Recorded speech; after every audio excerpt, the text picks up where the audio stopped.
The U.S. Supreme Court refused to rescue TikTok on Friday from a law that required the popular short video app to be sold by its Chinese parent company ByteDance, or face a ban on Sunday in the United States on national security grounds. The unanimous decision by the top court is a major blow to a platform used by nearly half of all Americans, but it's unclear what happens now. The White House on Friday said implementing the law must fall to the next administration. President-elect Donald Trump, who takes office Monday, will have the authority to grant a one-time extension of up to 90 days on the deadline for a sale. Georgetown University law professor Anupam Chander said he thinks Trump will pursue the extension, but he could take other steps as well. The first thing he can do is ask Congress to rewrite the law, to amend the law to give him more powers and discretion under the law.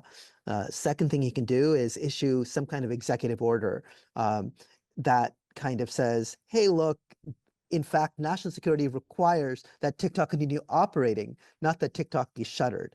So he could turn everything upside down by saying, if TikTok is shut, then people are moving to RedNote.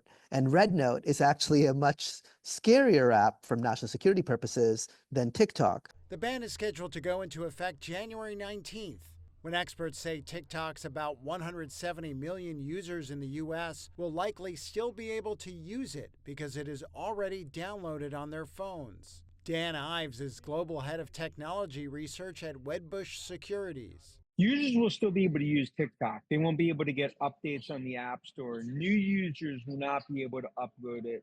And eventually the data will start to become, more and more stale with no updates.